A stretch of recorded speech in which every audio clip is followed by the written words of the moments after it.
Red Tap Blue Tiger is about a young man with a history of violence who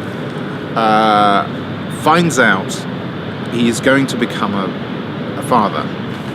I've known Richard Vincent for years, since we worked with him at the Warehouse Theatre in Croydon. And so when the Albion company came to me with a script by Richard and the prospect of presenting a short section to an audience to test the work, immediately I wanted to do it here, to re-engage with Richard, but also to bring this company who had this exciting script to Greenwich.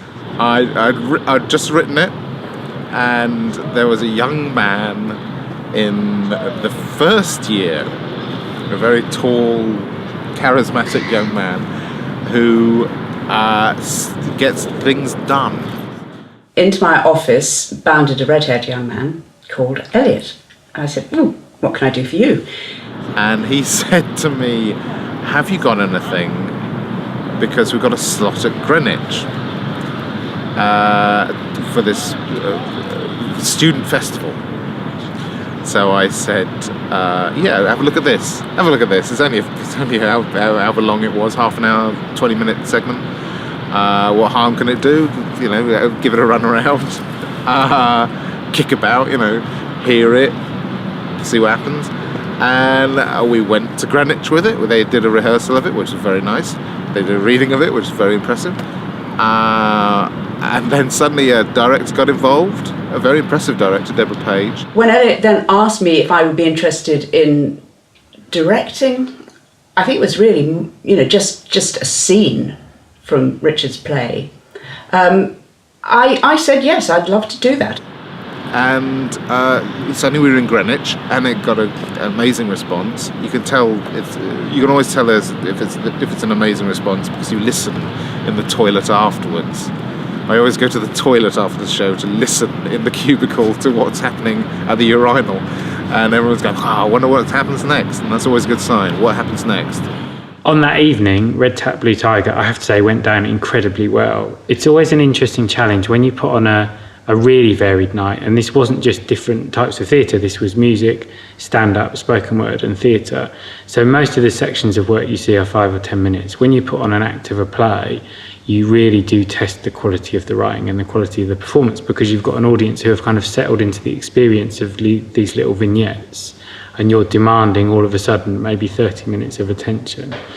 But with this work, there was no challenge at all. It went down incredibly well. So I was very confident straight away that this was a play that had potential and a company that had potential. When the question came of doing the whole play and doing it before an invited audience, that upped the ante completely. And I think I remember saying, well, yeah, I will work on this with you, but this is now turning into a rehearsal of a play, and people are going to come and see it. It's not just a snippet of something. I don't want to be involved in it unless everybody really understands what that means. Drama school in the first year is tough. You know, there's a lot of work. Any drama school, there's a lot of work to do. But they started working on it. They started working on it and doing the whole thing. The whole team of actors were hugely impressive in adapting themselves to the kind of bite-sized pieces of time we were able to work in. So far from being a kind of rehearsal period, it was 2 hours snatched here, an hour snatched there. I think we probably even did early mornings, you know, sort of 8 o'clock rehearsals, and we certainly did evening rehearsals. And it was all impeccably organised, so that, you know, I wouldn't have had time to organise it, but it wasn't my gig to organise, and it was perfectly, excellently executed. So I was never any doubt where to be. When I turned up, everyone was there, and we worked like beavers. The really interesting thing about seeing the full-length presentation at Mountview after the period of development was that the piece that was shown at Greenwich Theatre felt like a very accomplished piece of student theatre, with a lot of potential, with a lot of interesting people involved, but accomplished student theatre. I think the full-length piece presented at Mountview felt like an emerging theatre company, and that's different. For me, that's different. You can tell when you see a group of people who are still studying, who are still finding their way, and then you can tell when you see a group of professionals who are at the beginning of a career. And on we went, you know, the beastie grew. As it does, you know, and there we were with props and people and programmes and posters, and it became its own thing, really. It was a huge success, and there's a real vibe about it, and not just because they're friends, and not just because it was me. It was a genuine, warm vibe, excitement about the play, the production, and these people putting it on.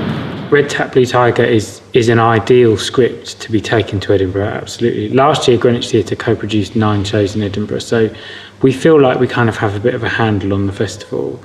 And there certainly are works that belong there, certainly works that will succeed there, and works that belong more on the regional touring circuit and maybe wouldn't play well in Edinburgh. But I think Red Tap Blue Tiger has a contemporary, has a young, has an energetic feel that would really play well in Edinburgh. I think I'd just like to say, it's amazingly funny. The play is very tough, but it's also very funny. And there's unusually, I think, for students, they were able to find that kind of tremendous dry humour in it, which actually I wouldn't have read in the script necessarily. So I think what was also, I suppose, what you get working with people who know each other very well, 5 young actors who know each other, is they will understand each other's sense of humour. And so there was a tremendous kind of, company spirit, I suppose, between all of the actors. And finding that sense of humour was great. I do remember laughing a lot, for all sorts of reasons, actually. We've never taken a company into that emerging artist portfolio before that has been formed of undergraduates. We've never seen in a young company before the kind of confidence in the art, not an arrogance, but just a confidence and a quality that would enable them to sit alongside those other professional emerging companies that we work with.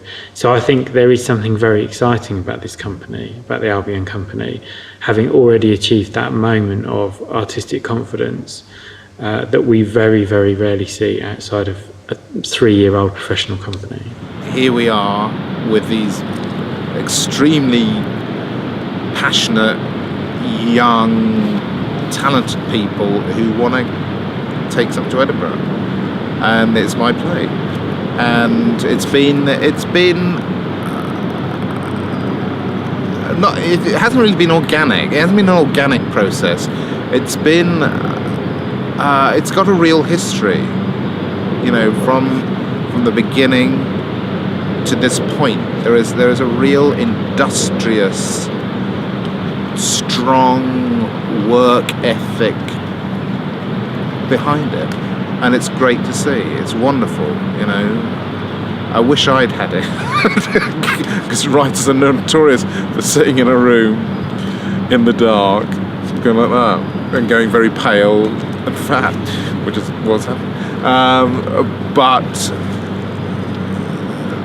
there's a sort of young Kenneth Branagh thing going on, and it's wonderful to see.